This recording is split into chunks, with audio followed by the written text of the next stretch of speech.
Hello there, and welcome. Before you get too comfortable, if you find this sort of gentle storytelling helps you unwind, I'd be ever so grateful if you'd give this a quiet little like, and perhaps subscribe if you'd like more of the same. And if you're feeling sociable, let me know in the comments where you're tuning in from and what time it is for you. Now dim the lights, and let's ease into tonight's journey together. Tonight we drift into the quiet life and mind of Isaac Newton, not the dramatic genius of textbooks or silver screens, but rather the solitary figure who scribbled notes by candlelight, who walked the same paths beneath Lincolnshire skies, season after season, and who pondered the workings of the cosmos from a modest study with dust settling softly on its window sills. His name may be stitched into the fabric of science, but the life he led was anything but grandiose. We'll begin not with the clash of revelation, but with the humbler rhythms of 17th century rural England.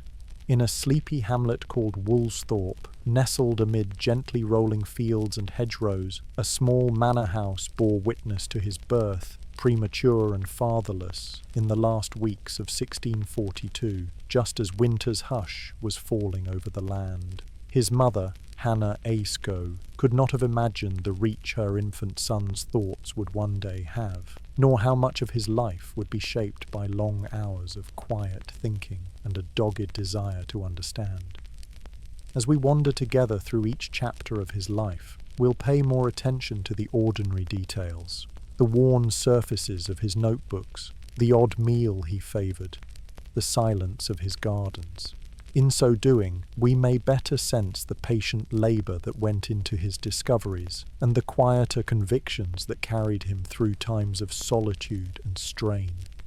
So settle in, perhaps a warm cup of something nearby. Let's begin our slow and careful passage through the contemplative world of Isaac Newton. The village of Woolsthorpe by Colsterworth lies some 100 miles north of London, tucked in the countryside of Lincolnshire. Even today it is small, its lanes winding gently between stone walls and modest cottages, the sounds of modern life dulled by distance and earth. But in the winter of 1642 it was quieter still. Fields lying fallow under a silvery frost, hearth fires low and steady, smoke rising slowly in the windless air. It was here, in a manor house of unremarkable brick and limestone, that Isaac Newton was born on Christmas Day, according to the Julian calendar then in use in England. The birth was early, and by all accounts, Isaac was so tiny, so frail, that none expected him to live long. His mother would later say that he was small enough to fit inside a quart mug. It's hard to know whether that was literal or simply a turn of phrase, but the sentiment remains. He was a child who arrived half-formed, delicate and ghost-like in his first days. His father, also named Isaac, had died months earlier.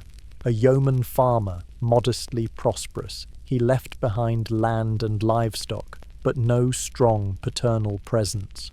Hannah, just 23 at the time, would raise her son alone, though only for a short while. When Isaac was barely 3, she remarried a clergyman, Barnabas Smith, and left young Isaac in the care of his maternal grandparents at Woolsthorpe. Those early years, spent apart from his mother, left their mark. There are later accounts, drawn from his private notes, that suggest a child troubled by this abandonment. In adulthood, he would write of sins he believed he had committed, including, quite hauntingly, threatening my father and mother Smith to burn them and the house over them. Whether this was childhood anger remembered or mere private symbolism, it offers a glimpse into the emotional terrain of his younger self. Woolsthorpe Manor itself still stands today, sturdy, with thick walls and deep-set windows. Within those rooms, lit faintly by daylight and warmed by slow-burning logs, The rhythms of 17th century rural life unfolded predictably, feeding the animals, tending to the grounds, kneading dough, drawing water from the well. It was not a world of haste or spectacle. The sky moved in its slow arc above, and life followed the seasons without ambition. In such a place, a child might turn inward. Isaac showed little interest in the usual games of boys his age. He preferred to build things, mechanical toys, water clocks, windmills fashioned from bits of wood and cloth. These were not the clever diversions of a prodigy so much as the quiet fidgeting of a boy left to his own devices, keen to fill time and space with small acts of making and measuring. There are stories passed down of young Isaac scribbling notes in the margins of books and observing the movement of sunlight on the floors, of climbing into the rafters of the barn to measure wind, or carving names into furniture. He seemed even then to be looking for the patterns beneath things, the why behind the what. He was sent to the King's School in Grantham at age 12.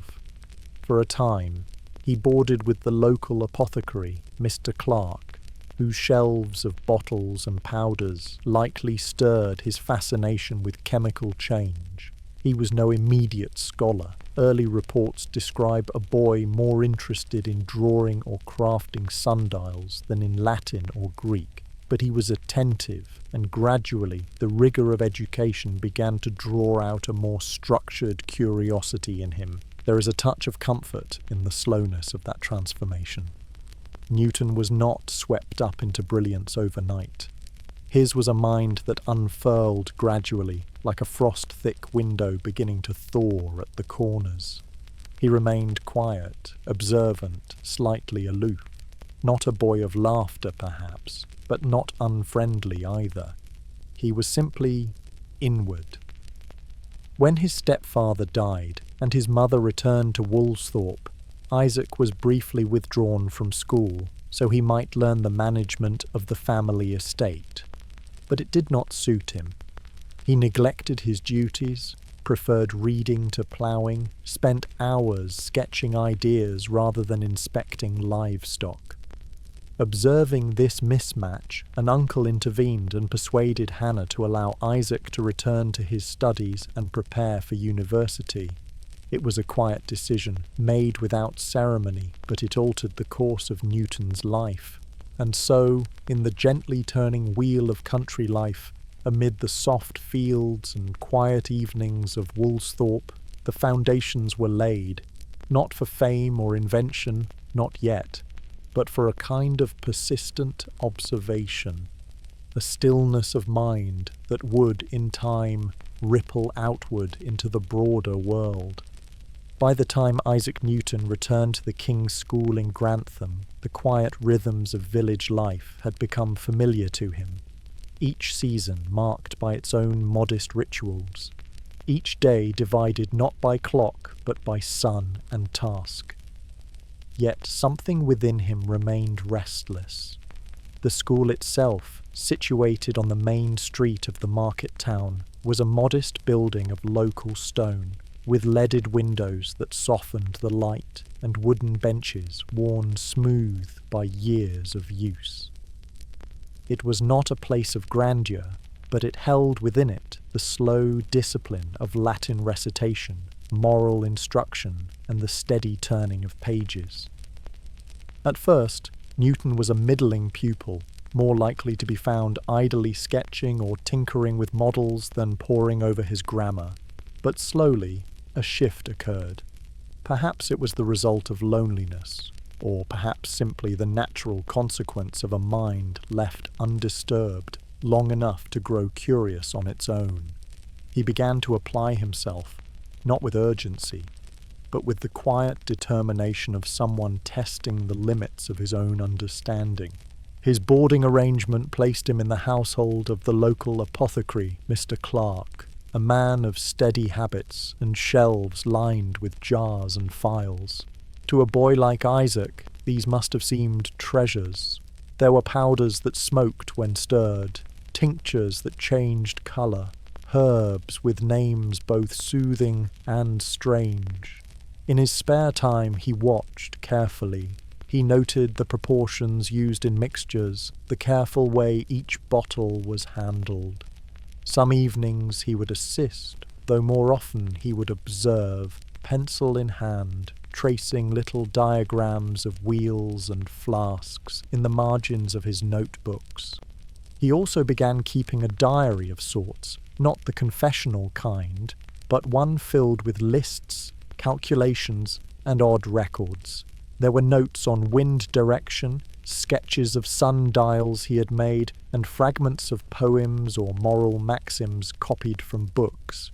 He seemed content in solitude, and though not especially popular among the other boys, he rarely seemed troubled by their company either.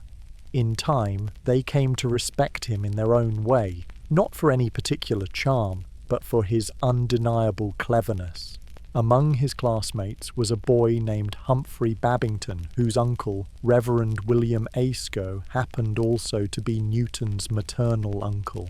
It was this familial connection that would help shape Isaac's path toward university.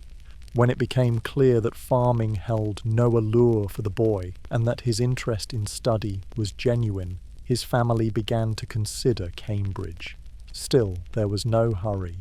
Newton spent several years at the King's School, and while much of the curriculum focused on the classics, Ovid, Virgil, and the slow grind of Latin conjugation, his interests quietly expanded. He began to experiment with more mechanical things, building miniature mills powered by wind, a small cart propelled by turning cranks, and even a water clock that ticked with steady rhythm in the corner of his host's garden. These were not the pursuits of a showman. There was no audience for such inventions beyond the occasional nod of approval from Mr. Clark, or the puzzled glances of his classmates. But for Newton, they were enough. They allowed him to test ideas, to move thought into form, however clumsy or partial. And in this, he began to develop a habit of thought that would follow him all his life. To question, to model, to test, and to observe. There's something quietly remarkable about this phase of his life, for it was entirely unremarkable in appearance. A boy living in a borrowed room, attending lessons in a small grammar school, walking the same cobbled streets each day beneath skies that changed only slowly. And yet, within this ordinariness, something deeper was taking shape, a way of seeing the world not as a series of events or declarations, but as a continuous unfolding of patterns. When he finally left for Trinity College in Cambridge in 1661, Newton did so not as a prodigy heralded by trumpets, but as a quiet student with a modest scholarship, carrying his few belongings in a trunk, including, one imagines, a collection of notebooks filled with neat, cramped writing. He was 17. His journey by horseback would have taken several days, across soft hills and wooded lanes, through villages that blurred together in the grey light of early spring. The transition was significant, though at first it may not have felt so. Cambridge was larger, more bustling, filled with scholars and merchants, bell towers and chimneys. The college buildings rose from their courtyards with austere elegance, and the libraries held books that Newton had not yet imagined. But he remained largely the same, a solitary figure, given more to walking and thinking than to dining or debate. In many ways, the village school had prepared him well, not by pushing him, but by giving him space.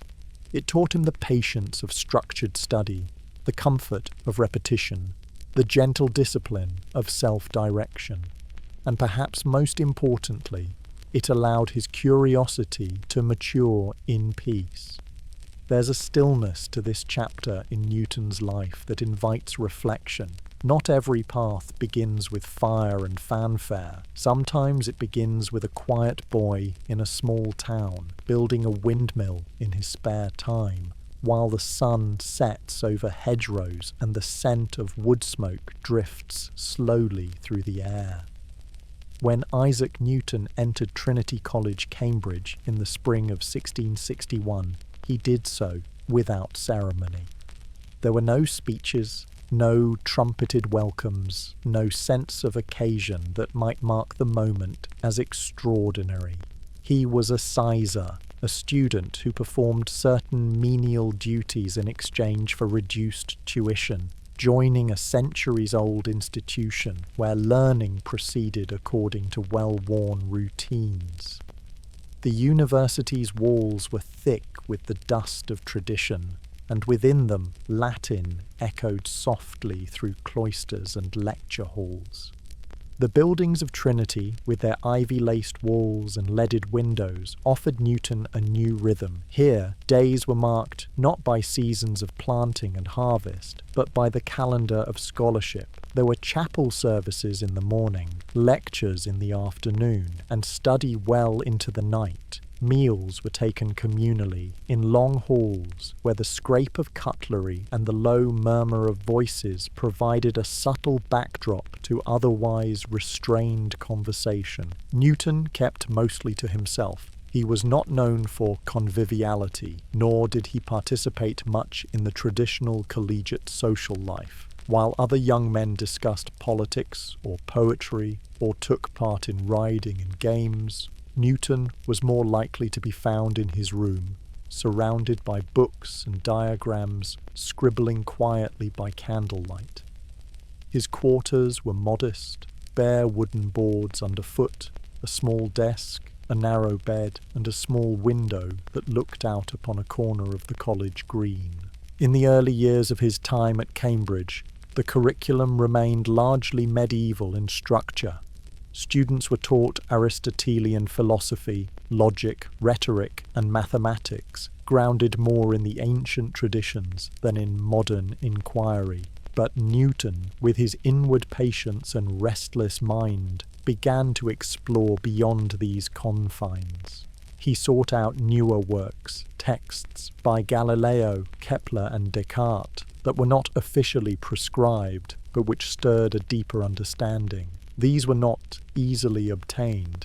Many were in Latin, and some circulated only in copied manuscripts or foreign editions. But Newton was diligent. He borrowed what he could and copied long passages by hand. He began keeping a systematic notebook, later known as the Waste Book, where he recorded his thoughts, experiments, and queries in a neat, careful script. There, he mused on the nature of motion, the properties of light, and the mysteries of gravity, not in a flourish of genius, but in the patient accumulation of question and conjecture. During these years, he also turned his attention to mathematics. In part, this was out of necessity. The study of astronomy and mechanics demanded a grasp of geometry and algebra. But Newton soon found in mathematics a kind of sanctuary. Its clarity, its elegance, its refusal to bend to ambiguity, these qualities suited his temperament. He read Euclid and began working through more advanced problems. Bit by bit, he laid the foundations for what would later become calculus, though at the time he saw it only as a means of describing change with more precision. The college life around him continued, largely unchanged. Students attended disputations, argued points of theology, copied from blackboards, and walked the worn stone paths between lectures and meals. But for Newton, there was something more urgent unfolding, quietly, beneath the surface. His notebooks from this period are dense with marginalia, the pages crowded with symbols and tiny diagrams, as if the questions themselves were pressing too closely to wait their turn. And yet, despite this internal intensity, Newton remained outwardly composed. He rose early, often before dawn, and worked in long stretches. He was known to forget meals, to neglect sleep. There are accounts of him remaining at his desk for hours without moving, so absorbed in thought that time passed unnoticed. But he was not frenzied. His mind did not race. It circled, returned, re-examined. He was methodical to the point of obsession. In his final undergraduate years, Newton began attending the lectures of Isaac Barrow, a respected professor of mathematics and a man of thoughtful temperament. Barrow recognized something in Newton's work, an originality that went beyond mere aptitude, and began to encourage him more directly. He lent him books, gave him private problems to solve, and offered quiet support. Their relationship was not warm in a familiar sense, but it was steady, and for Newton, that steadiness mattered. When he took his degree in 1665, Newton was still largely unknown outside the college. His performance had been solid, though not spectacular by conventional measures. There was no grand recognition of his gifts, no accolades to signal what lay ahead. But within his notebooks, something remarkable had already begun. New methods, new models, new ways of seeing the world that would, in time, alter the course of scientific thought. It's easy, from a distance, to imagine this as a period of triumph or breakthrough, but in truth, it was quiet. Long days of reading, of copying, of rethinking problems from first principles. Evenings passed in solitude, interrupted only by the bell for chapel or the quiet knock of a porter at the door. There was no electricity, no traffic, no humming machines, just the sound of quill on parchment, the occasional cough in a hallway, the gentle flicker of candlelight against the stone. And that, perhaps, is the most human part of this chapter, that Newton's extraordinary progress came not from rush or revelation, but from a slow accumulation of thought, from the kind of discipline that grows not in crowded rooms, but in silence, the kind of learning that takes root over time, deepening like the colour of oak as the years pass. In the summer of 1665, just as he was preparing for further study, the Great Plague struck London, and the university was closed as a precaution.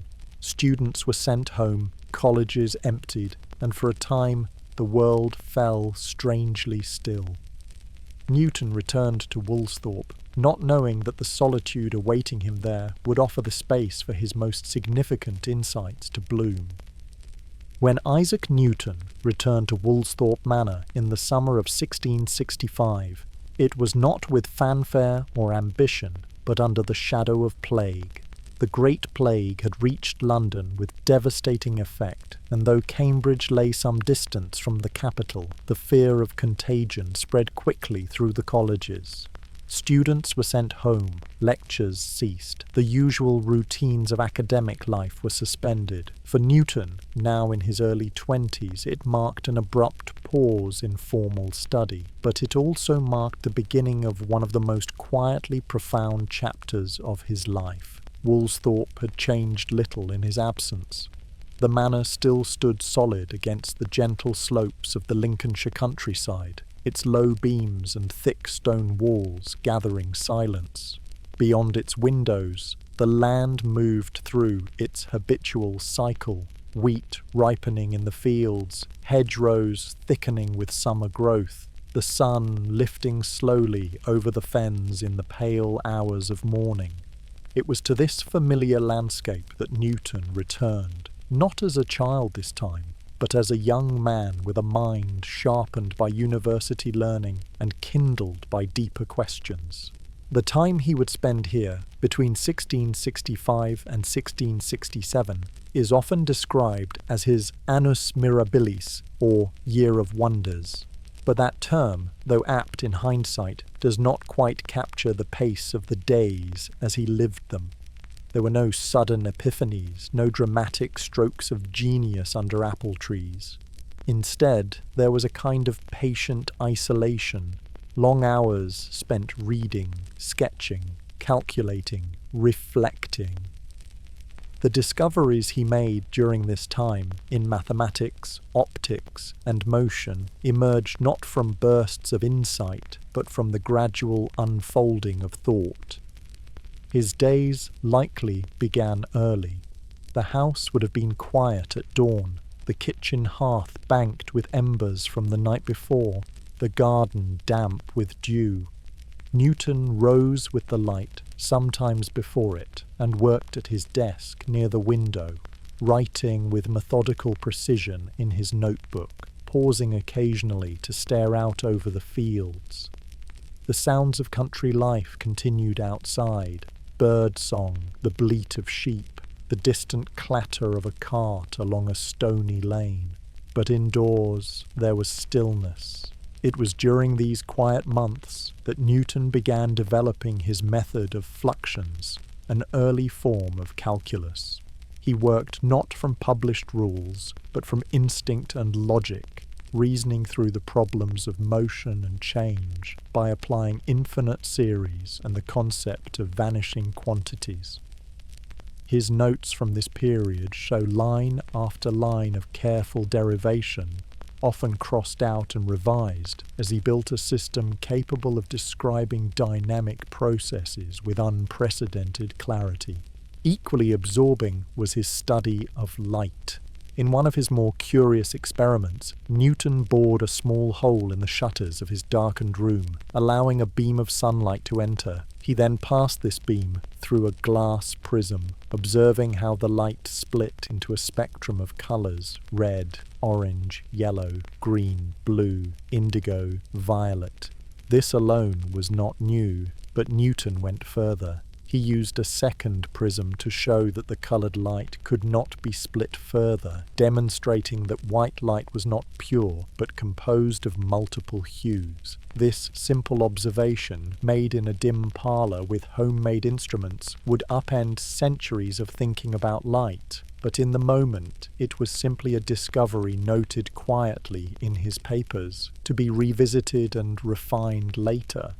There is, of course, the enduring story of the apple, that moment in the garden when Newton supposedly watched one fall and began to ponder gravity.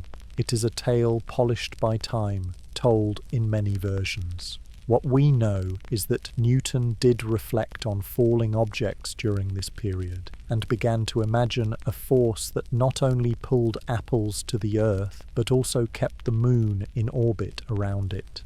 He was not yet able to calculate the precise relationship. That would come years later, but the idea took root. The beauty of this period lies not in its drama, but in its texture. Newton was alone, not by choice exactly, but by circumstance. And in that solitude, he returned to the habits of his childhood, observing, questioning, constructing small models, testing what could be tested, imagining what could not. He walked the familiar grounds of Woolsthorpe, now with a deeper attention, the movement of shadows, the rustling of leaves, the arc of birds across the sky. Each became part of the world he sought to describe, not just as a poet might, but as a natural philosopher, grounded in method and proof. Mealtimes were simple, likely shared with his mother and a few household staff. Stews, bread, and small ale. There were no great luxuries, but there was comfort in the familiar.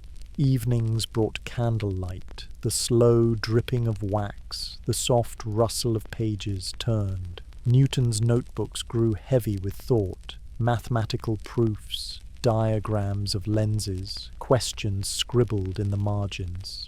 At times, he pursued multiple lines of inquiry at once, moving between topics as if to avoid mental stalling. And through it all, there was an almost monastic discipline. Not born of belief, necessarily. Newton's religious views were complex and deeply private, but of a deep inner drive. He once wrote, much later in life, that he made no great leaps, but kept the subject constantly before me, and waited till the first dawnings opened slowly, by little and little, into a full and clear light. That sentiment captures the essence of these plague years. Slow, deliberate, cumulative understanding. By the time Newton returned to Cambridge in 1667, the world had begun to stir again. The worst of the plague had passed, and life resumed its careful tread. He re-entered the academic world not as a student, but as a thinker, quietly marked by his time in solitude.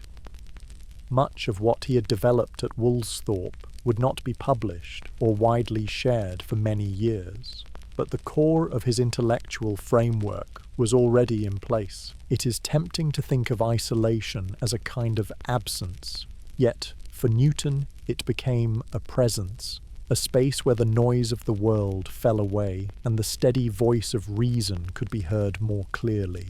There, in the stillness of a Lincolnshire manor house, one of the quietest minds in history laid the groundwork for understanding not only apples and orbits, but the very fabric of the physical universe.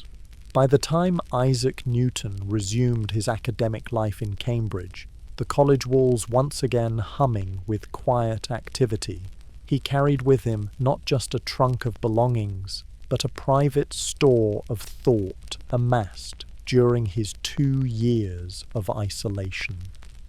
Among these musings, perhaps none would ripple further than his reflections on motion and gravity, those gentle theories that would come to reframe the very nature of the cosmos. The image of Newton and the falling apple has long since drifted into the realm of quiet legend. The story, though romanticized in later tellings, originates not from Newton himself, but from his contemporaries, particularly William Stukely, who recounted a conversation with the aging Newton beneath an apple tree in Kensington. According to Stukely, Newton explained that the sight of an apple falling in his garden led him to wonder not why apples fell, an ordinary enough observation, but why they always fell downwards, and what force governed that direction. It is important to remember that Newton was not struck by the apple, nor did he cry out in sudden epiphany. There was no thunderclap of inspiration. Rather, his reflections began in the usual way, with a question: what draws objects toward the earth? And might that same force act not only on apples, but on the moon, the planets, the stars? These questions simmered quietly. Newton did not yet possess all the mathematical tools he would later develop. The concept of universal gravitation was still formless, an intuition more than a theory. But the idea was there, that the force which pulled the apple to the ground might be the very same force that kept the moon from flying off into the dark. In his mind, a silent harmony began to form between the small and the vast.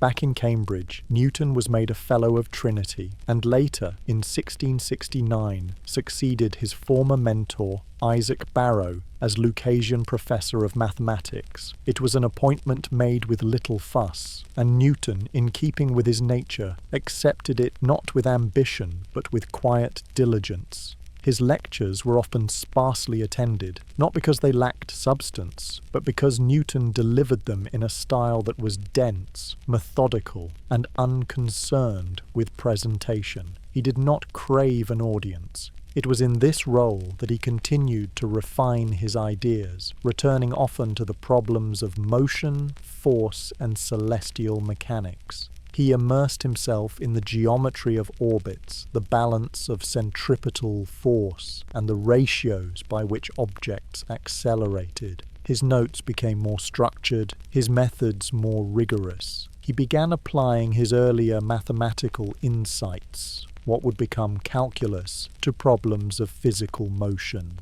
Still, he remained hesitant to publish. Newton's reticence was not out of insecurity, but a desire for completeness. He disliked errors, abhorred controversy, and preferred to polish his work in private. But knowledge, once shaped, does not remain hidden for long. Around this time, Newton also began a correspondence with the Royal Society, and in particular with Robert Hooke, a brilliant but contentious figure. Their exchanges would become strained, but initially they shared a mutual interest in optics and planetary motion, Hooke suggested that celestial bodies followed curved paths due to an attractive force. Newton, already far along this line of thinking, replied that he had calculated such curves as ellipses, an observation that echoed Kepler's earlier findings and hinted at something more profound. The idea of universal gravitation, of a single force that governed both falling apples and planetary orbits, gained shape in Newton's mind. He began to see it not as a property of Earth alone, but as a principle that extended across space, binding all matter in a quiet, invisible web. It was a subtle shift, but it changed everything.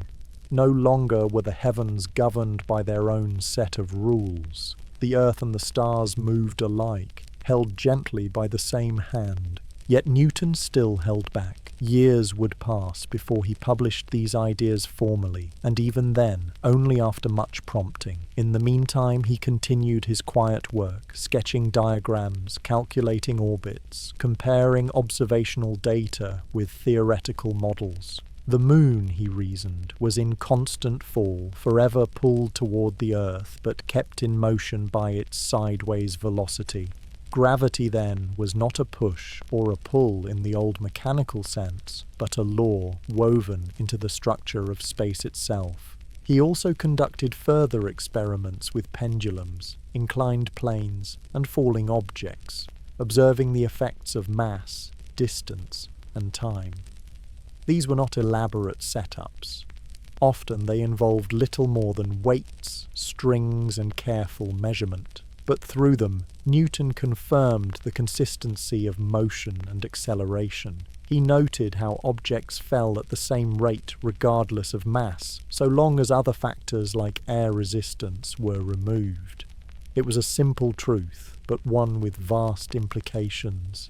In his quiet rooms, with the ticking of the clock and the soft scratch of pen on paper, Newton was building a new understanding of reality. It was not dramatic, it was not loud, but it was deep, like a slow tide shaping the shore. His thoughts altered the contours of knowledge without fanfare. By the late 1670s, Newton was in possession of the basic elements of what would become his theory of gravitation. He had not yet unified them fully, nor found the perfect mathematical expression, but he had in essence glimpsed the skeleton of the universe, a structure held together not by crystal spheres or divine command, but by laws as quiet and reliable as the fall of fruit from a tree. The falling apple, then, was not a revelation, but a reminder. A symbol of the slow, careful attention Newton gave to the ordinary.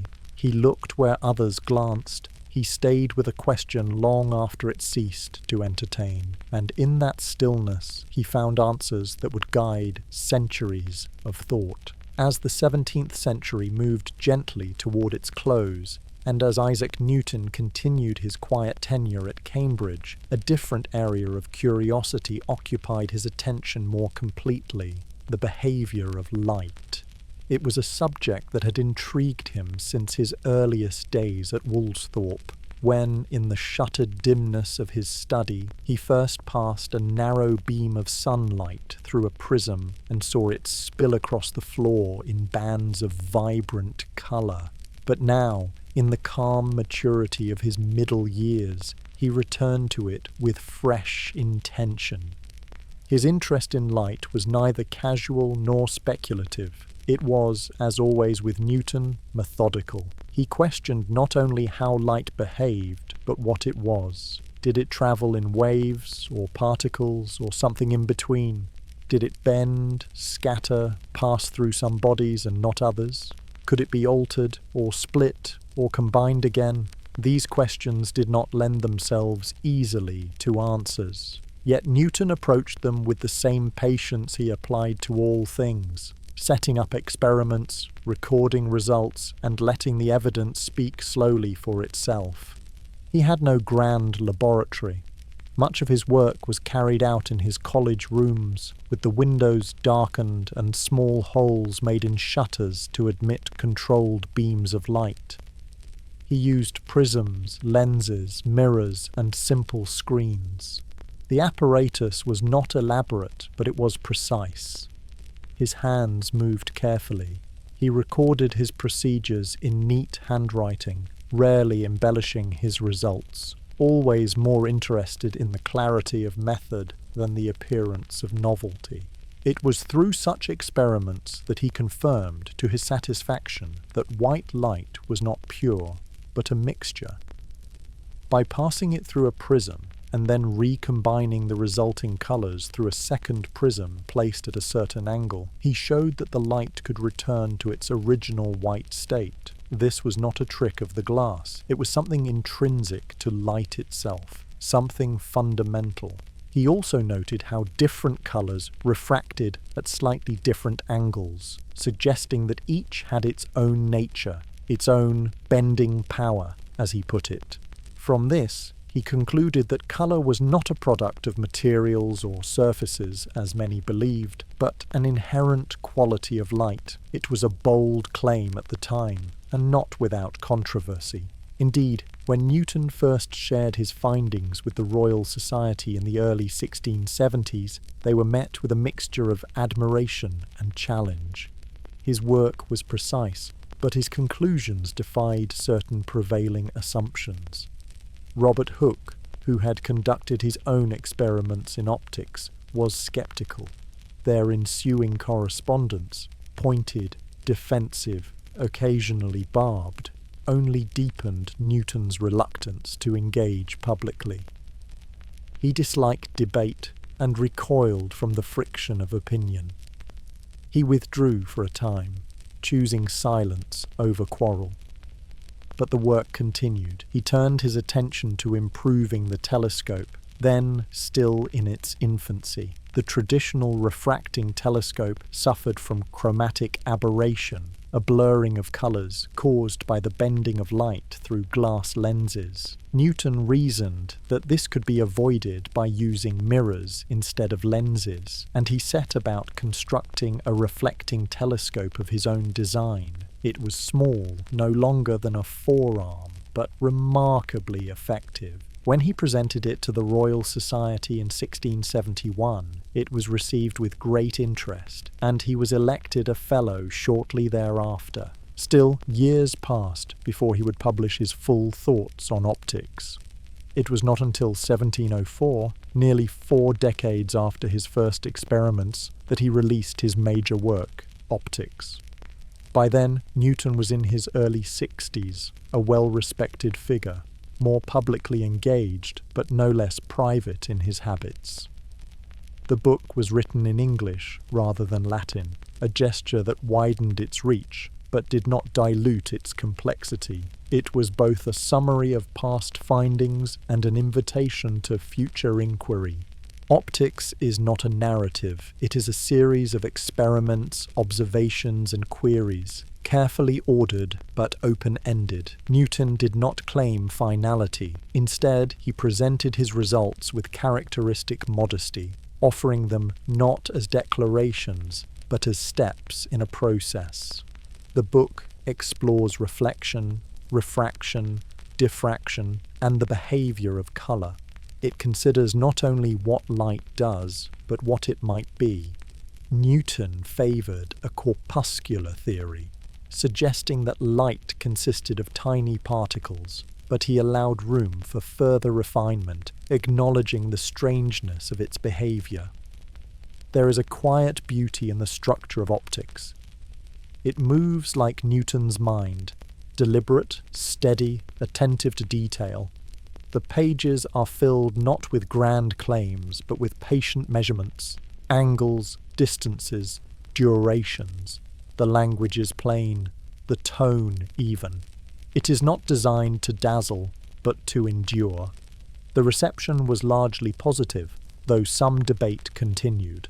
Others proposed wave theories of light, most notably Christian Huygens, and in time, the field would shift again. But Newton's work remained foundational. His emphasis on experiment, his insistence on repeatable method set a standard that would guide generations of natural philosophers. And yet, Through all this, Newton himself remained something of an enigma. He did not lecture widely on optics. He shared his findings, but rarely his process. Those who knew him best described a man of few words, prone to long silences, always thinking. His eyes were said to be sharp, but distant, as if fixed on something far beyond the room. In the quiet of his Cambridge study, with light bending gently through a narrow slit in the shutters, Newton watched the world unfold, not in chaos, but in order. The colours danced not as a spectacle, but as evidence. Each shift in hue, each mirrored angle, each flicker of reflection spoke to a principle waiting to be understood.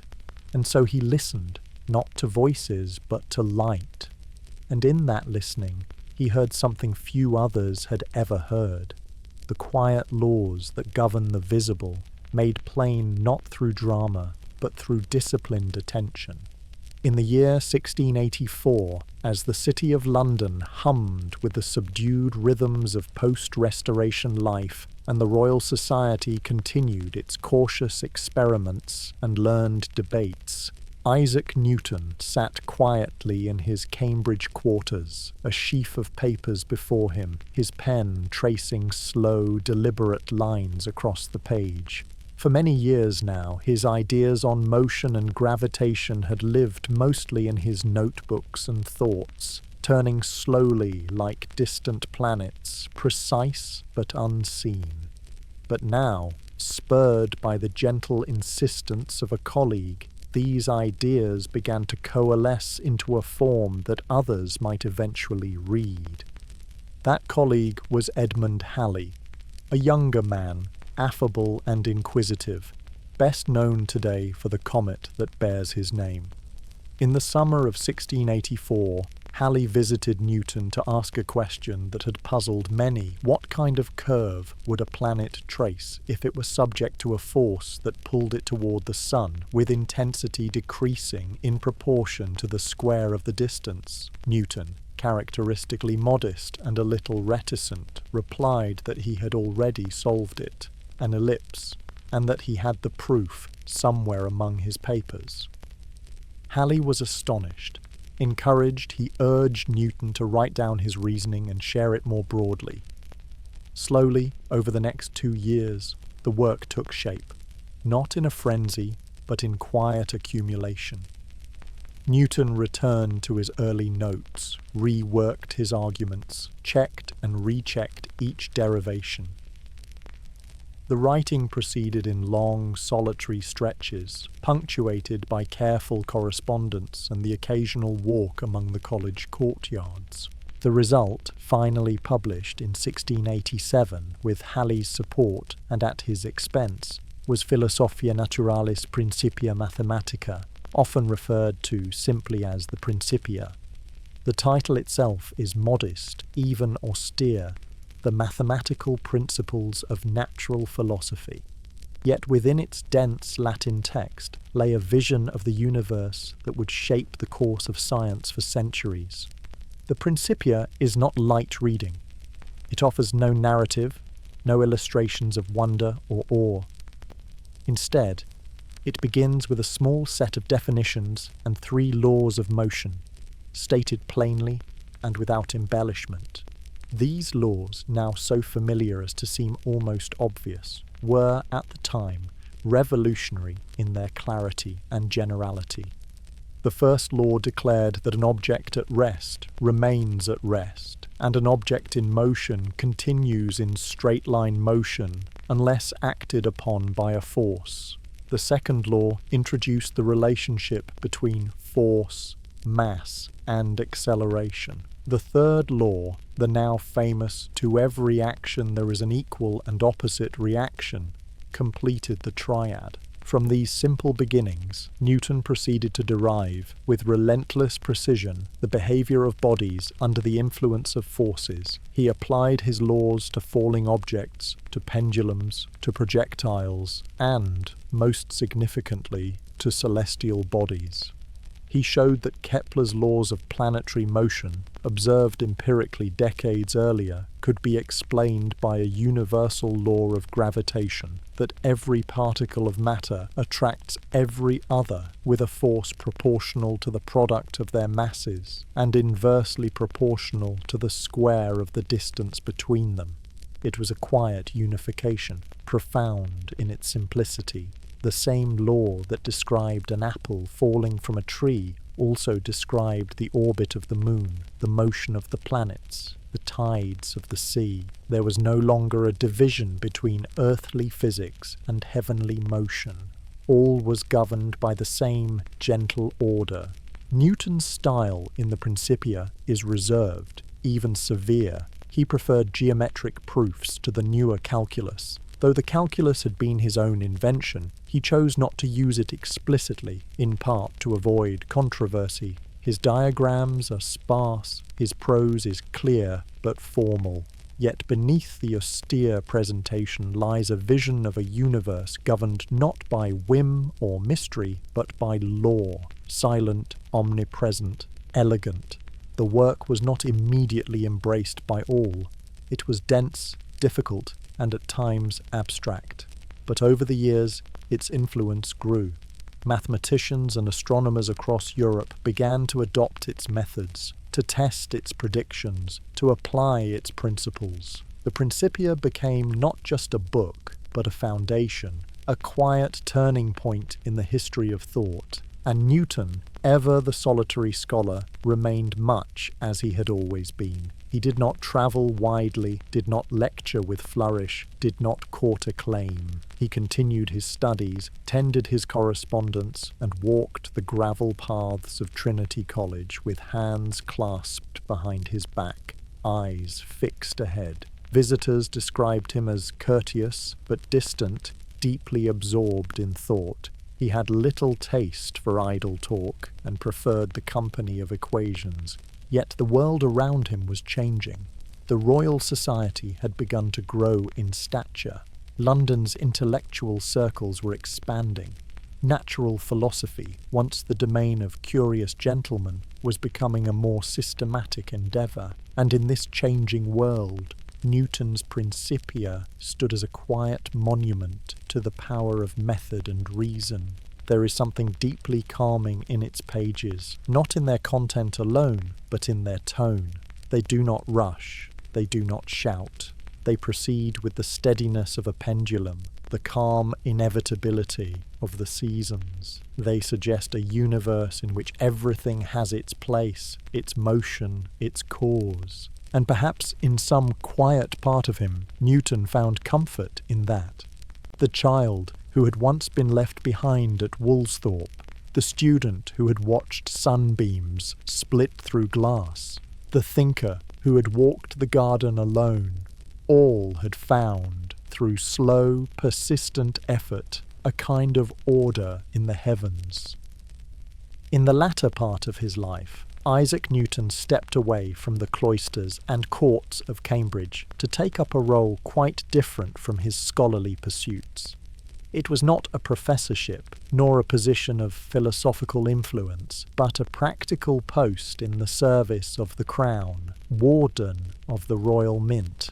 He was appointed in 1696 at the age of 53 and later promoted to Master of the Mint in 1699. It is a chapter of his life that is often overshadowed by his earlier discoveries, yet it offers a glimpse of Newton not as a theorist of distant stars, but as a quiet steward of coinage, law, and meticulous reform. The Royal Mint at that time was housed in the Tower of London, a place of thick walls, narrow staircases, and the muted clang of metalwork. It was not a ceremonial post. The English currency was in disarray, plagued by counterfeiting, clipped coins, and general mistrust. The great recoinage, which had begun under pressure from Parliament, required someone with a mind for detail, order, and persistence. Newton, with his unrelenting focus and deep sense of responsibility, proved a surprising but capable choice. His days at the Mint were practical and full. He arrived early, often before others, and remained long after the usual business had concluded. He inspected machines, reviewed accounts, examined dies and blanks, and consulted with metallurgists. The process of coinage, from the melting of metal to the final stamping of currency, was subject to many small failures. Newton set about correcting these not with sweeping declarations, but with steady attention. He improved the design and function of the presses, increased security, and demanded higher standards from the craftsmen. Much of his work concerned weight and fineness, ensuring that gold and silver coins contained the proper proportion of metal. He measured, tested, and calculated with a quiet rigour, sometimes repeating an assay several times to be sure. His reports were thorough and unadorned, written in a tone that was calm, dry, and exacting. He had no patience for sloppiness, and quietly dismissed those who failed to meet his standards. He also turned his attention to counterfeiters. In his role as warden, he was responsible not only for producing coins, but for prosecuting those who debased the currency.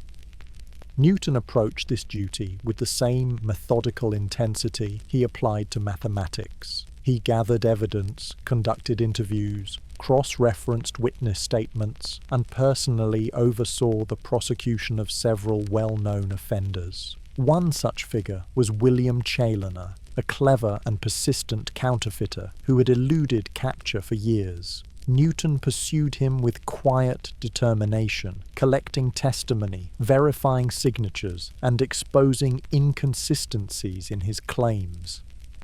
When the case finally went to trial, Newton's evidence was so well prepared that conviction was swift. Challoner was executed at Tyburn in 1699. Despite the grimness of this task, Newton approached it not with cruelty, but with a sense of duty. The economy depended on trust in the currency, and for Newton, maintaining that trust was not a matter of power, but of balance. Like any good equation, order must prevail, and for that, precision was required. His life during these years was markedly different from the quiet seclusion of Cambridge. The Tower was busy, and London itself more chaotic. Yet Newton retained his habits. He lived modestly, kept his routines, and avoided the distractions of society. He rarely entertained, and though he occasionally dined with fellow officials or scholars, he preferred solitude. His rooms were tidy, with books arranged in careful order, his desk clear except for the day's work. He continued to study, of course, returning often to his theological writings, his alchemical experiments, and his philosophical speculations. He wrote not for an audience, but for himself, filling notebook after notebook with reflections on scripture, on chronology, on the end of days. These were not the ravings of a zealot, as some have claimed, but the thoughts of a man seeking order beyond the natural world. He approached scripture as he approached nature, with curiosity, reverence, and a desire to understand. There is a kind of serenity in this phase of his life. No longer seeking acclaim, Newton worked in service of something steady, something material. The coins he helped mint bore the profile of the monarch, but behind each weight and line was Newton's quiet care. Each sovereign and shilling, each guinea and crown bore within it a trace of his precision. Though he held power, particularly as master of the mint, Newton wielded it sparingly. He was not given to declarations or public gestures. His office door remained closed to all but a few, and his name appeared rarely in the press. He was content to let the work speak. And the work did speak. The recoinage succeeded, the currency stabilized, and the royal mint became a model of order. Newton's contributions were recognized in due course, but he neither sought honors nor made much of those he received. In 1705, he was knighted by Queen Anne, a quiet ceremony without pomp, and returned home the same evening, undisturbed. There is a kind of comfort in imagining him there, in his London lodgings, the city quiet outside, the soft glow of a candle at his desk, perhaps a cup of tea beside him, the air faintly scented with beeswax and old paper, a book half read, a document left open, a calculation paused in mid-step, and all around the city ticking on, its markets, its carriages, its winding lanes, each coin in a pocket or purse carrying the subtle trace of his unseen hand. Newton's years at the Mint remind us that greatness need not always wear the cloak of spectacle. Sometimes it arrives quietly, in rooms of ledgers and scales, through long days of honest work. The heavens may have been his early study, but the currency of earth became his later craft. And in both, he brought the same calm devotion to order, to truth, and to the quiet dignity of understanding.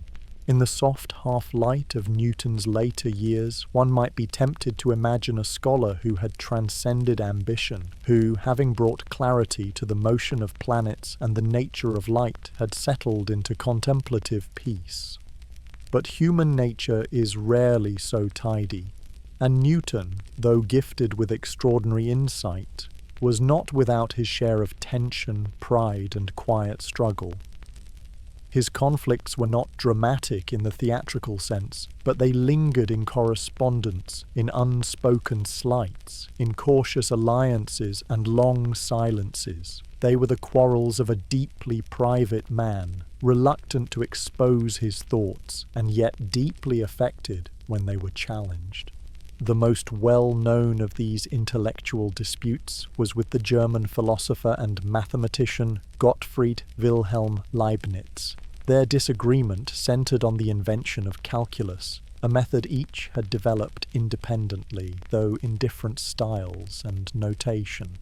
Newton's version, formed in the solitude of Woolsthorpe during the plague years, had remained unpublished for decades, hidden away in personal notes and fragments. Leibniz, by contrast, had introduced his own formulation in print, and with greater ease of expression it gained traction quickly across Europe.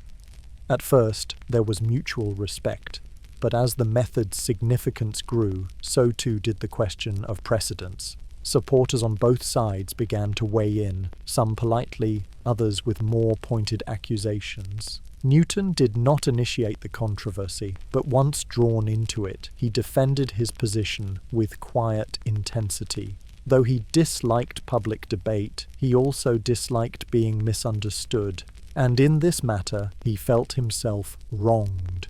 In 1711, a committee of the Royal Society, officially charged with investigating the dispute, produced a report attributing the invention of calculus chiefly to Newton.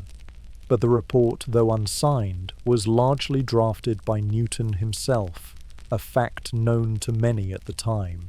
It was a quiet assertion of primacy, executed not with rancour, but with a careful formality. Newton had no wish to belittle Leibniz personally, yet he could not tolerate the idea that his own long work might be eclipsed or forgotten. These episodes reveal something of Newton's inner character. He was not vain in the usual sense. He did not crave applause or seek out praise, but he did care deeply about accuracy and about being understood on his own terms. When others misrepresented his work or misunderstood his intentions, he often responded not with open anger, but with a kind of patient correction, extended sometimes over years. He wrote letters, corrected proofs, returned to old notes with the diligence of someone not yet quite done with the problem at hand. Another quiet conflict existed with Robert Hooke. Their correspondence in the early 1670s had already shown signs of strain, particularly in discussions of light and optics. Hooke, bold and inventive, was quick to criticize Newton's ideas, and the tone of his replies, sometimes brisk, sometimes condescending, grated on Newton's reserved nature.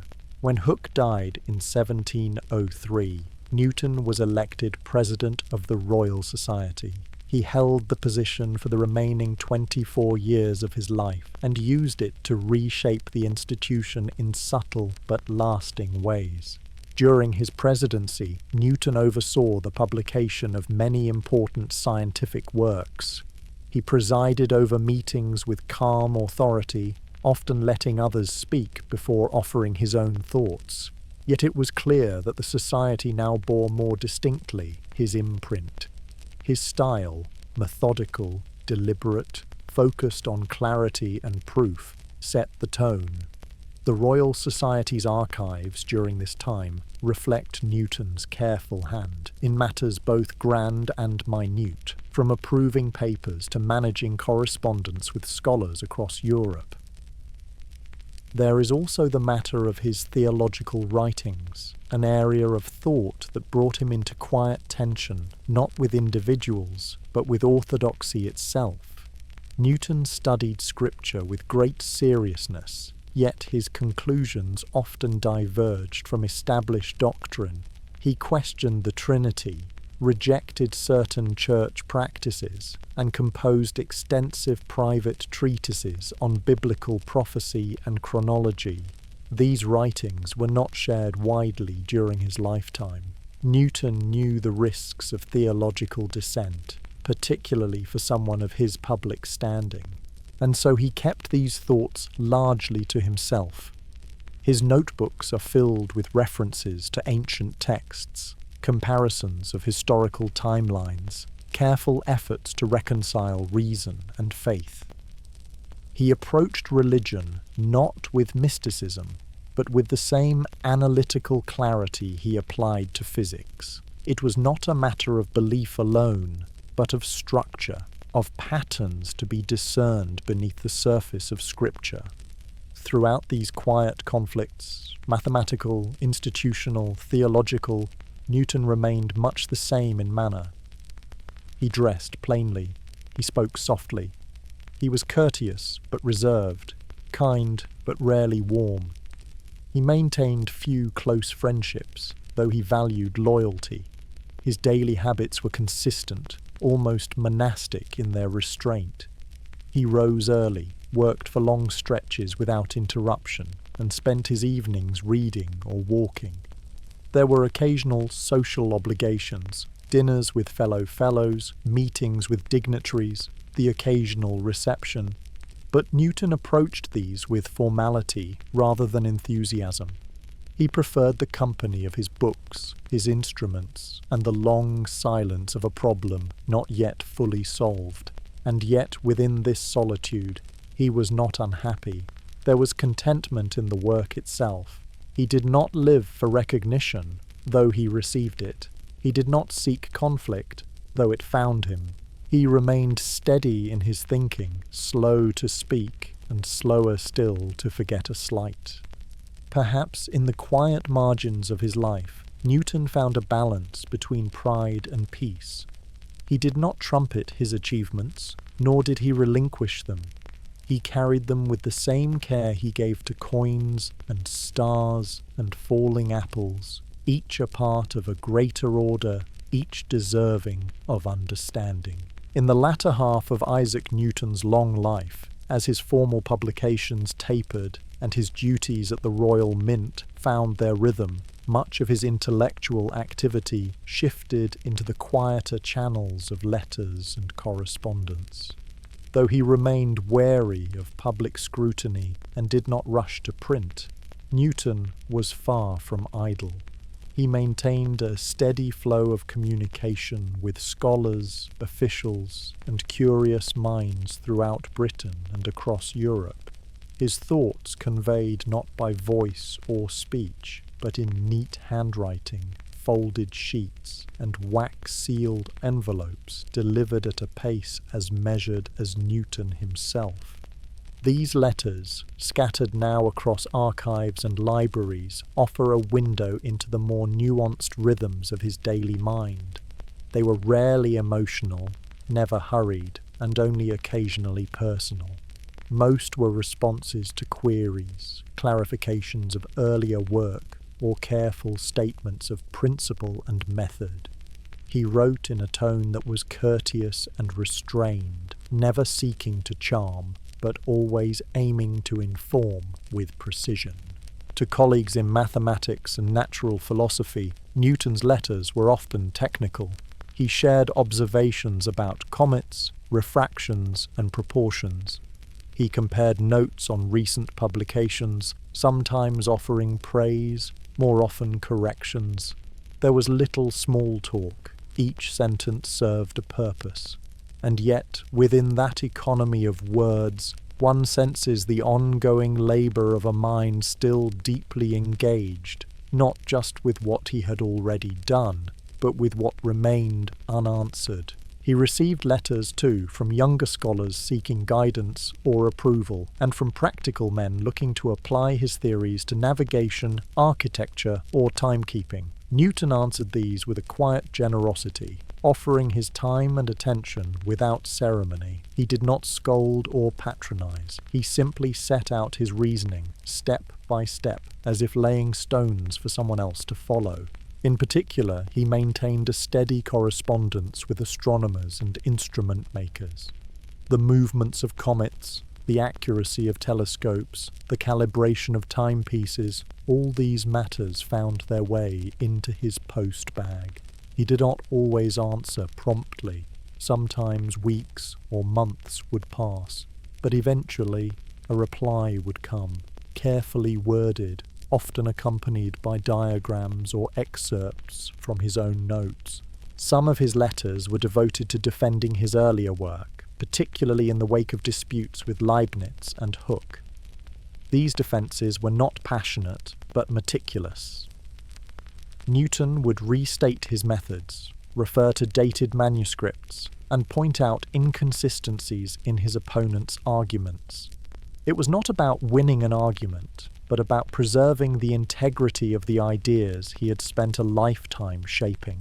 In these exchanges, Newton's deep preference for clarity is evident. He abhorred vagueness. He once wrote that hypotheses, by which he meant speculative theories not grounded in observation, had no place in natural philosophy. His own reasoning was always anchored in what could be measured, tested, or logically deduced. This principle, repeated across his correspondence, became a hallmark of his scientific identity. But not all his letters were scientific. A smaller, more private thread ran through them, occasional notes to family or replies to personal requests. These were rarer and often quite brief. Newton was not a man who shared his feelings easily, nor did he keep a large circle of intimates. His closest relationship appears to have been with his niece, Catherine Barton, who lived with him for many years in London and managed much of his domestic life. To her, and to a few other trusted individuals, he could be gentler, though always reserved. He also engaged with theological correspondence, particularly on matters of biblical chronology and prophecy. These letters, often written in later life, show a different dimension of Newton's intellect, not speculative, but deeply analytical. He treated scripture as he treated nature, as a puzzle to be solved. He compared translations, traced historical events, and measured durations with painstaking care. Though these writings remained largely unpublished during his lifetime, they were no less sincere in their pursuit of truth. In all these exchanges, the physical act of writing was central. Newton's handwriting, clear, upright, unhurried, mirrors the tone of his thought. He seldom crossed out words. He used the margins sparingly. His letters are structured and composed as though each paragraph had been drafted in his mind before pen touched paper. There is a sense of quiet intention behind every page. It is worth noting how different this world of correspondence was from today's instant communication. A letter sent from Cambridge to Paris might take a week or more to arrive. A reply, if it came at all, might follow a month later. There was no expectation of speed. Thought moved slowly, with time for reflection, correction, and calm reconsideration.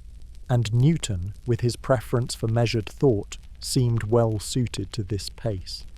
Over time, his collection of letters grew. Some were preserved neatly in folios, others lay folded in drawers. Many he kept for reference, returning to them as needed. They were not trophies, but tools, a quiet archive of ongoing conversation. In these quiet exchanges, Newton's later life found its voice. No longer climbing the steep slopes of discovery, he moved instead along gentler paths, clarifying, reflecting, explaining. He no longer needed to prove himself, but he continued to value precision, and he offered it freely to those who asked. And so the letters passed quietly between hands, across miles and borders, carrying with them not the grandeur of pronouncements, but the soft pulse of understanding. In the rustle of paper, in the steady scratch of pen on parchment, Newton's mind continued to unfold, not in spectacle, but in the careful rhythm of thought shared across time. Isaac Newton's mind, even in repose, seemed drawn not to conclusions, but to arrangements, to patterns, to systems, to the subtle contours of how one thing connected to another. This tendency, so central to his scientific work, shaped his daily life as well. Even outside his formal writing, he was a man of lists, notes, and observations. His notebooks, many of which survive, are filled not only with equations and diagrams, but also with inventories of books, records of expenses, drafts of letters, and even personal reflections on his own conduct. It is within these lesser-known pages that we find the quiet texture of his inner life. In his youth, he once composed a list titled "The Sins I Have Committed." It was neither dramatic nor theological in tone, but oddly mundane, methodical, and unflinching. Among the entries, peeling an apple in church, punching my sister, and making pies on Sunday night. These were not confessions in the modern sense, but perhaps exercises in moral accounting, a young man measuring himself against an internal order he had not yet fully defined. Later, notebooks reveal more outward matters. He kept careful records of his expenses, how much was spent on candles, on books, on clothes. He noted the cost of having shoes repaired, of sending letters, of dining with colleagues.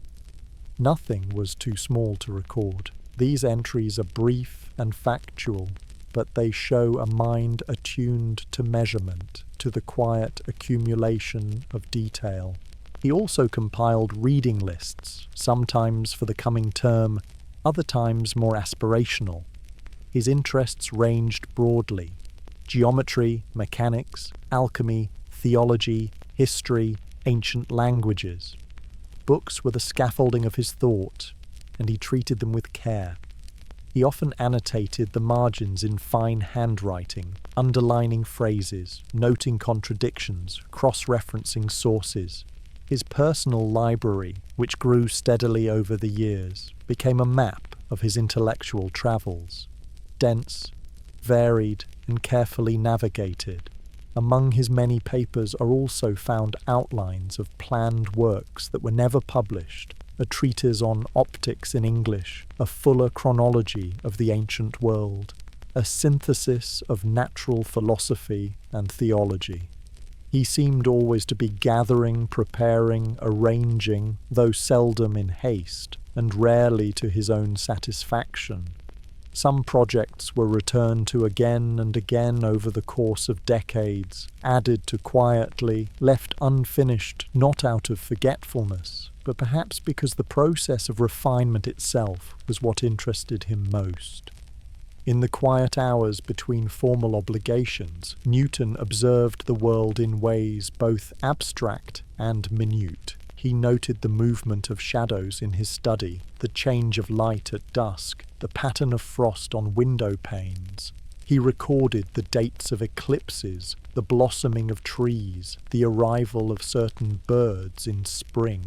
These observations were not compiled into grand theories, but they form a kind of parallel study, a lifelong attentiveness to the world's ordinary rhythms. He applied the same attention to his health. Though not often unwell, Newton was acutely aware of his body's workings. He recorded his pulse, his diet, his bowel movements. He noted when he felt tired, when his memory seemed poor, when his sleep was restless. These observations were not neurotic but scientific, an extension of the same curiosity he applied to planets and prisms.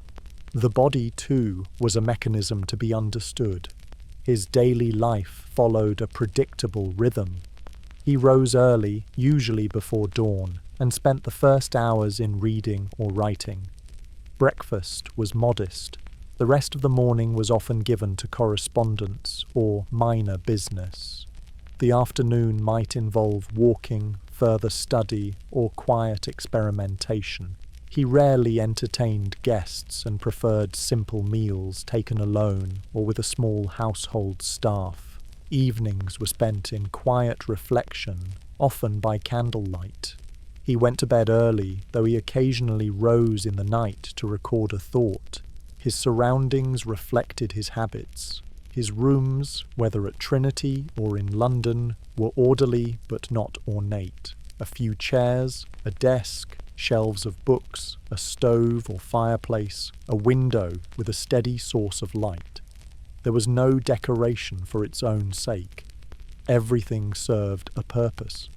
He was not austere, but he was uninterested in embellishment. The beauty he valued lay in proportion, clarity, and function.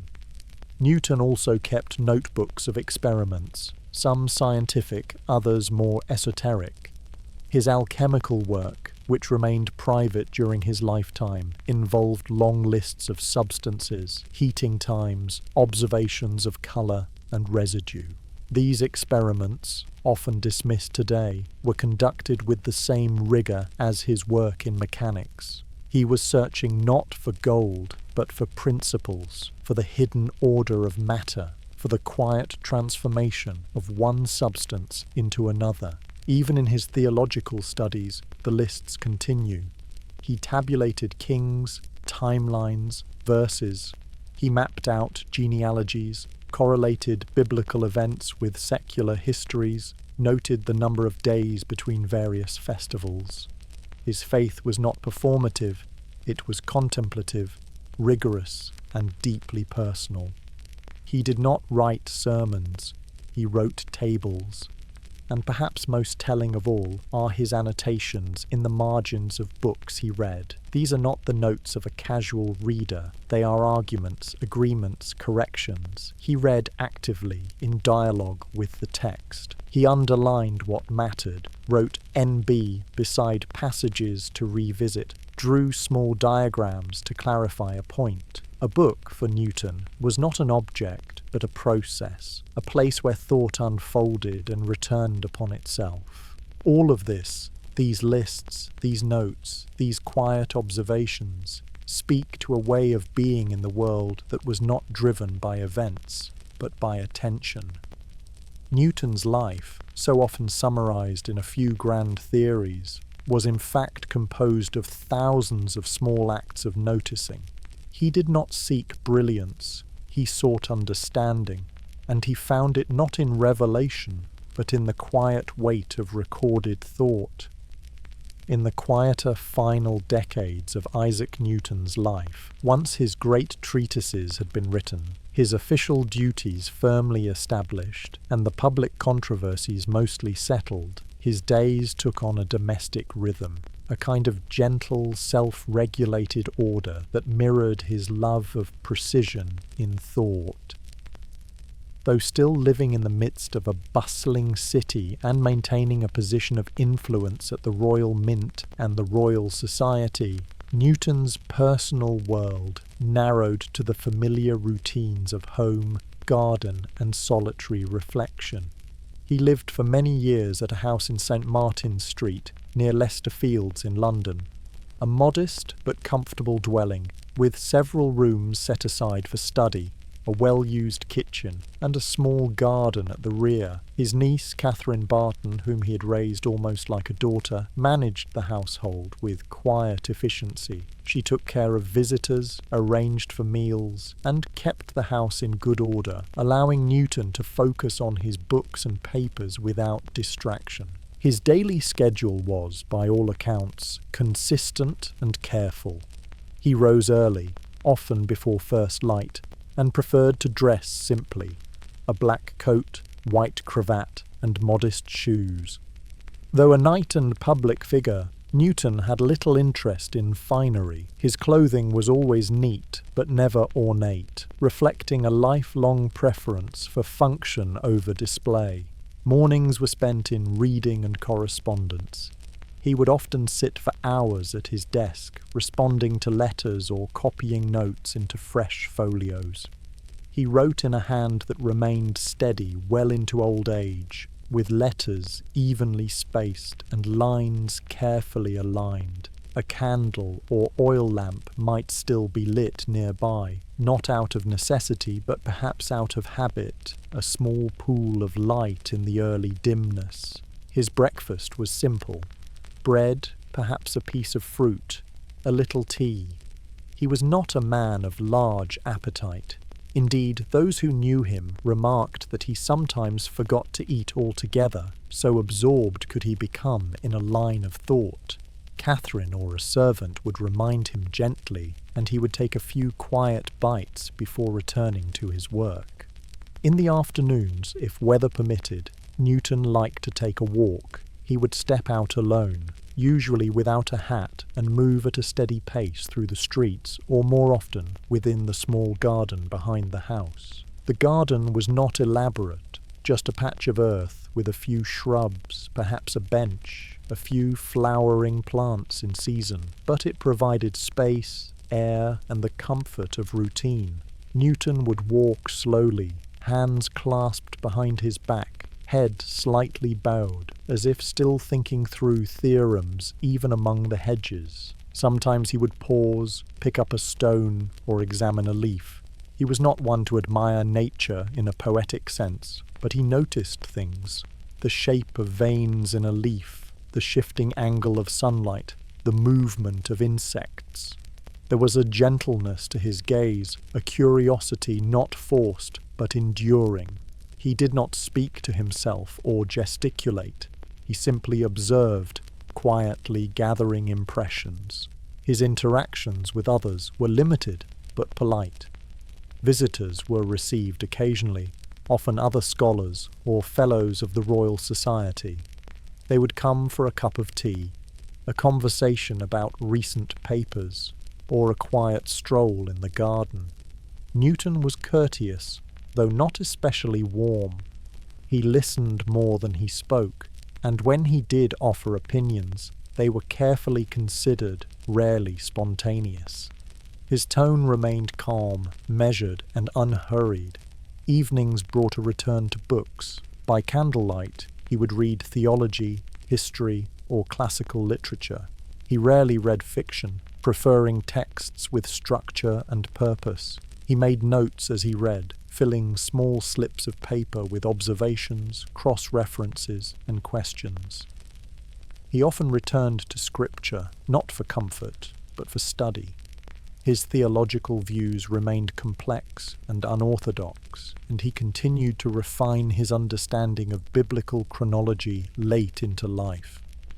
He rarely wrote personal reflections, but some of his surviving marginalia suggest a mind still searching, still unsettled by mysteries that lay just beyond the reach of reason. He noted his dreams, the phases of the moon, and the timing of the tides. He speculated about the end of the world, not in alarm, but in calm calculation. For Newton, the sacred and the scientific were never entirely separate. Both were part of the same search for order, for laws that governed not just motion, but meaning. At night he retired early. His room was sparsely furnished. A bed, a chair, perhaps a small writing table. He kept a candle nearby and often read a little before sleep. There are accounts of him waking in the middle of the night to jot down a thought, then returning quietly to bed. His sleep, though rarely disturbed by nightmares or illness, was light. He preferred silence and kept the windows shuttered against the noise of the street. Despite his age, Newton remained in good health for most of his final years.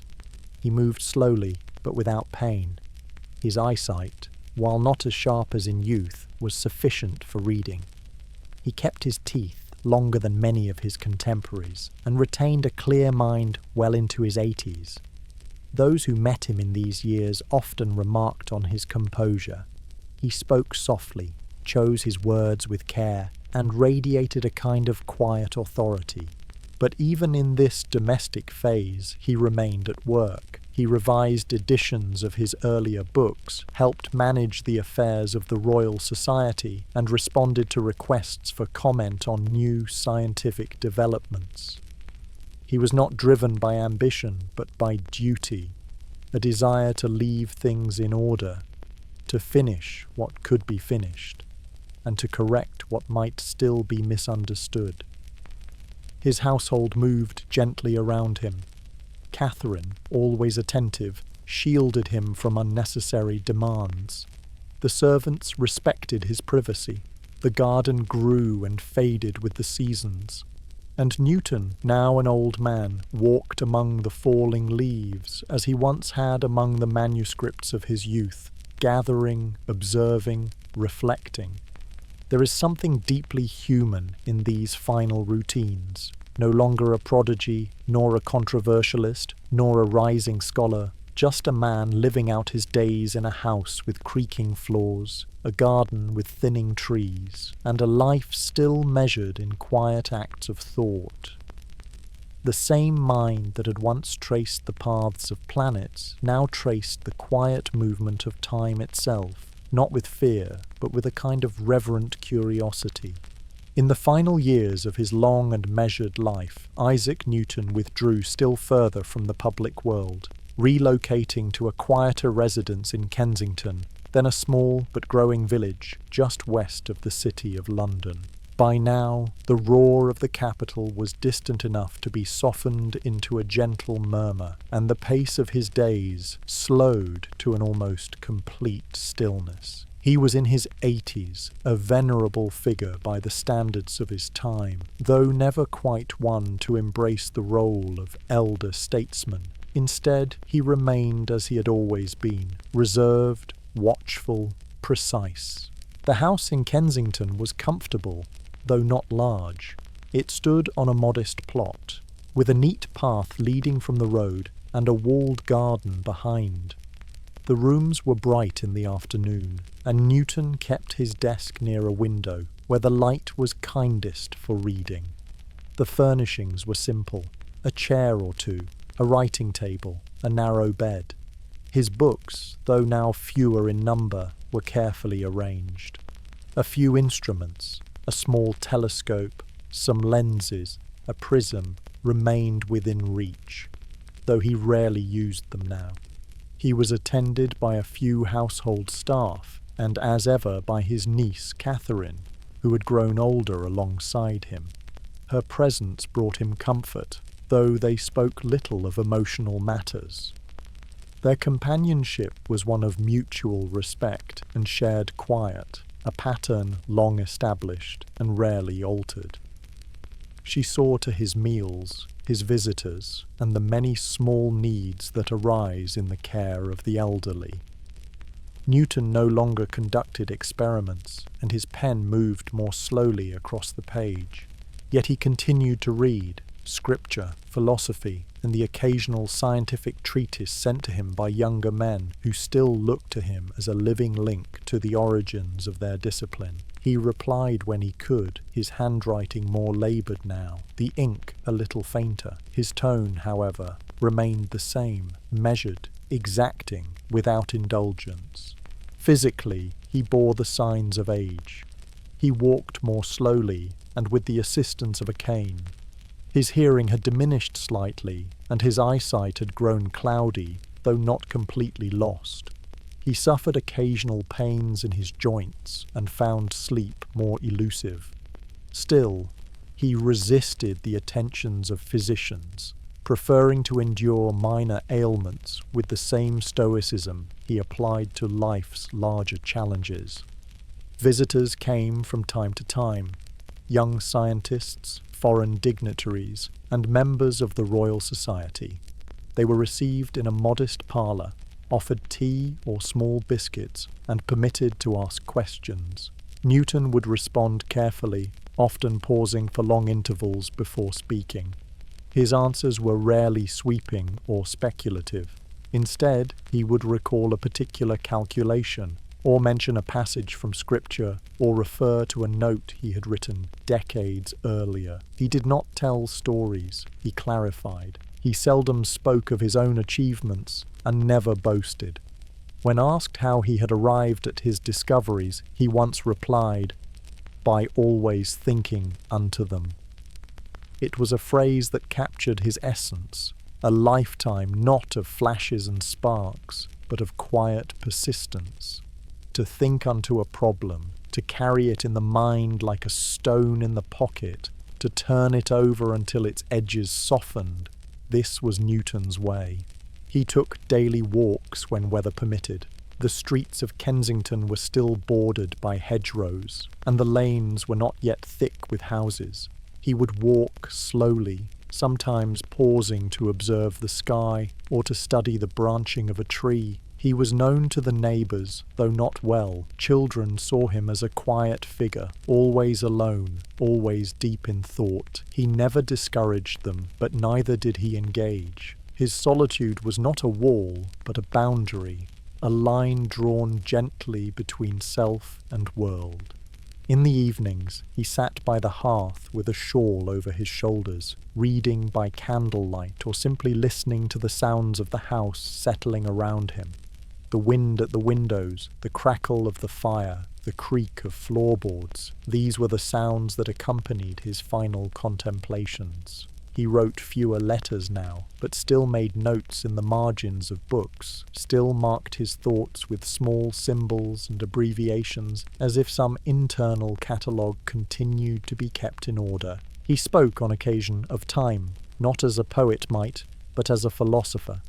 He believed time was absolute, not tied to the motion of the stars, but existing on its own, a steady backdrop against which all change occurred. It was an idea central to his physics, and perhaps also to his own understanding of mortality. The passing of years did not alarm him. He had, after all, spent a lifetime measuring the movement of bodies through space and time. That his own would one day cease to move seemed to him a part of the same law. His last winter was quiet. He grew weaker, though without great suffering. In early March of 1727, he became ill, likely from complications related to kidney stones. He bore the pain without complaint, resting more often, sleeping in short intervals. Catherine remained near, as did a few attendants. He spoke little in his final days, though he remained aware, alert, and unafraid.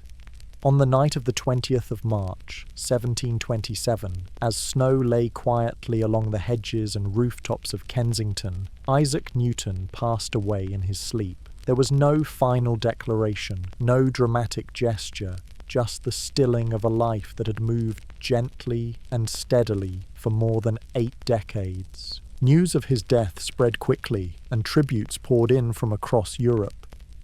But in Kensington, the house fell quiet again. His books were closed, his instruments put away. The garden, untouched by ceremony, awaited the coming of spring. In that stillness, there was peace, not the peace of completion, but of continuation, a life lived not in pursuit of glory, but of understanding. Newton did not seek to dazzle or to rule. He sought to know, and in knowing, to offer others a gentler, clearer view of the world. Isaac Newton's funeral was a quiet ceremony by the standards of his day, but nonetheless dignified, reflective of a life that had quietly altered the course of thought. He was interred in Westminster Abbey on the 28th of March, 1727, 8 days after his death. It was a moment of quiet recognition, not of grandeur or pageantry, but of solemn respect for a man whose name had become quietly, almost reluctantly, synonymous with the word genius. The abbey itself, with its vaulted ceilings and soft, echoing light, was already a place of reverence, where poets, kings, and philosophers rested under heavy stones and modest inscriptions. That Newton would be buried there marked a significant shift. Until then, such honours had been reserved largely for noblemen and church figures.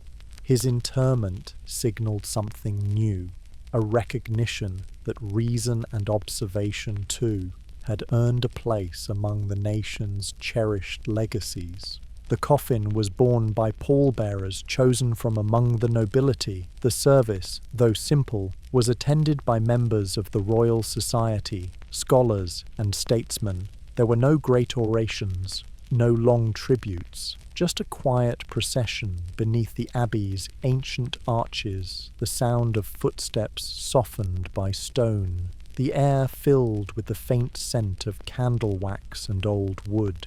The choir sang, not to elevate, but to accompany, to lend a final rhythm to a life of steady thought. The spot chosen for his grave was in the abbey's scientists' corner, not far from the tombs of earlier philosophers and theologians, and later to be joined by men such as Charles Darwin and Michael Faraday. A modest inscription was added, written in Latin, which spoke not only of his discoveries, but of the way he had lived. Here lies Isaac Newton, knight, who by a strength of mind almost divine and mathematical principles peculiarly his own, explored the course and figures of the planets, the paths of comets, the tides of the sea, the dissimilarities in rays of light, and what no other scholar has previously imagined.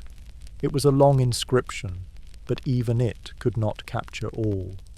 What Newton left behind was not just a set of laws, but a manner of thinking, a way of attending to the world that combined humility with persistence, curiosity with care. His influence extended not through proclamations, but through methods that others could follow. He had made a path through the wilderness of unexamined ideas, not by hacking wildly, but by stepping quietly, patiently toward the light. In the weeks after his burial, tributes appeared in journals and letters. Some were effusive, others more subdued. The Royal Society published a brief statement honouring his contributions. In Paris, scholars discussed his theories in measured tones. In Cambridge, younger students walked the halls he once trod, tracing their fingers along the bindings of books he had once opened. But for most people, Newton's passing made only a small ripple. He had lived quietly, he had died quietly, and his influence, though vast, was still working its way into the fabric of daily life. It would take years, decades even, for the full impact of his work to be absorbed, understood, and taught as part of the ordinary rhythm of education and culture. Back in Woolsthorpe, where he had first watched the fall of sunlight through window panes and considered the slow arc of falling apples, the seasons continued without interruption. The manor stood, its windows looking out over the same fields. The apple tree, if still standing, would have dropped its fruit again in the coming autumn, unaware of the role it had come to play in a quiet revolution of thought. There were no monuments erected in Woolsthorpe, no banners, no celebrations, just the soft, persistent unfolding of time, a rhythm Newton had come to understand so well, and which now carried on without him. His name, of course, would grow in stature. Schools would bear it. Streets, cities, even celestial bodies would come to carry its echo. But Newton himself had never sought such things. In one of his more personal moments, he had written, "I do not know what I may appear to the world, but to myself I seem to have been only like a boy playing on the seashore, finding a smoother pebble or a prettier shell than ordinary, whilst the great ocean of truth lay all undiscovered before me." That image of a solitary child on a quiet beach may capture more of Newton than any statue or eulogy. It speaks of humility, of wonder, and of the simple act of looking, not for glory, not for applause, but for understanding. And so he was laid to rest beneath the stone floor of Westminster Abbey, where tourists now pass daily, pausing for a moment to read his name, perhaps not fully knowing what he gave, or how.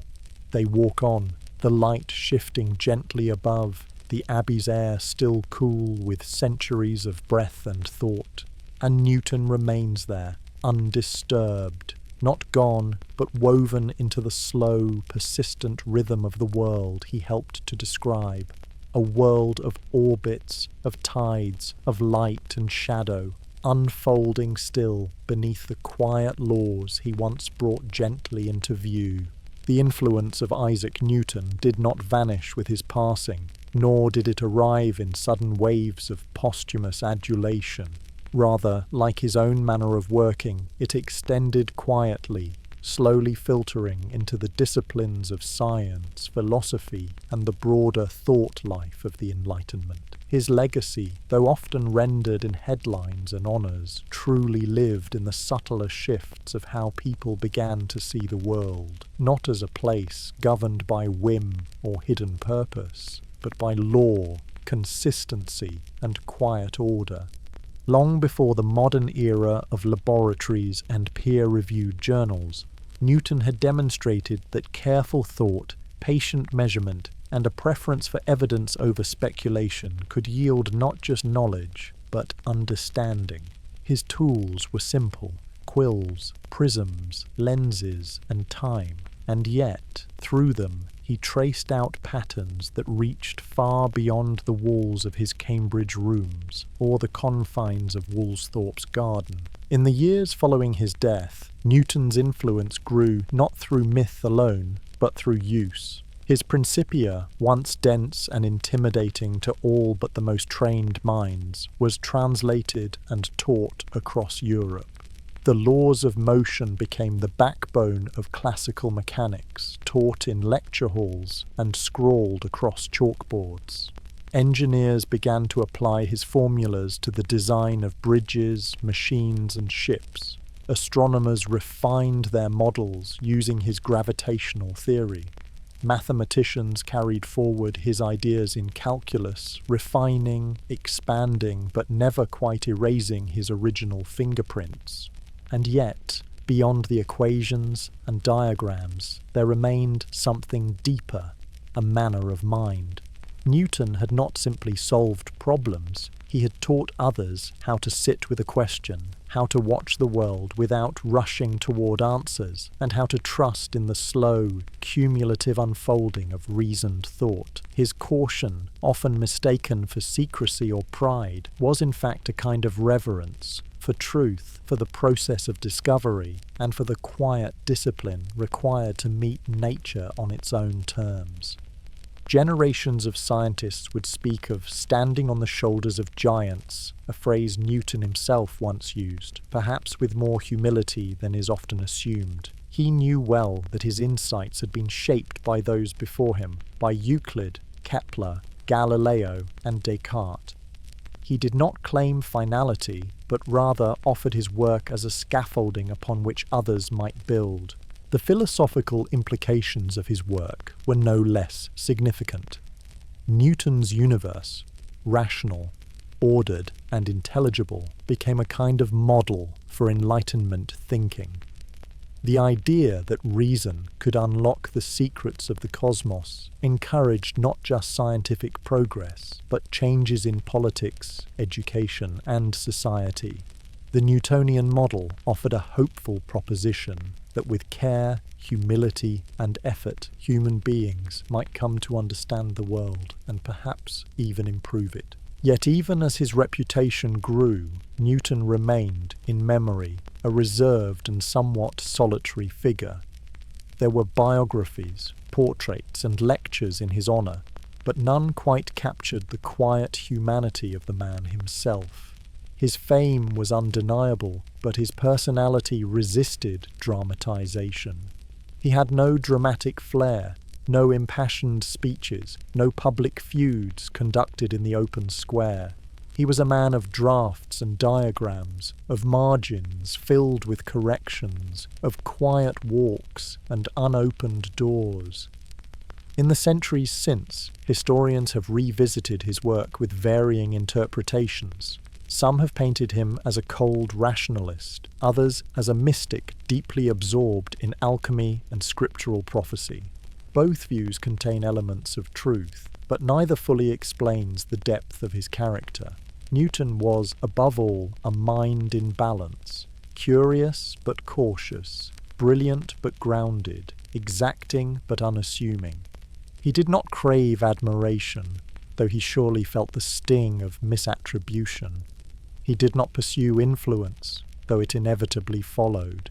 And in the spaces where his work is no longer directly applied, where quantum theories or relativity have shifted the frame, his influence endures in subtler ways. It lives in the method, in the refusal to settle for partial answers, in the sense that the universe is comprehensible, even if only in part, that one may begin with a falling apple and, by slow and careful thought, arrive at the stars. His memory endures not just in monuments or institutions bearing his name, but in the quiet act of learning itself, in every student who pencils out a problem with more patience than confidence, in every researcher who waits, without a claim, for an experiment to speak, in every person who watches the sky with curiosity not born of poetry, but of inquiry. There is, in Newton's legacy, a long shadow, but not one that darkens. It is the kind of shadow cast by evening light, soft, extended, and quietly present, reminding us not only of what has passed, but of what remains. A way of seeing, a way of thinking, and a way of being in the world that does not rush toward noise, but listens for the quieter truths. So as we step away from his story, we might pause to reflect, not on the magnitude of his discoveries, impressive though they are, but on the gentleness with which he approached the unknown. His was not a life of spectacle, it was a life of patience, and in that patience, a kind of grace.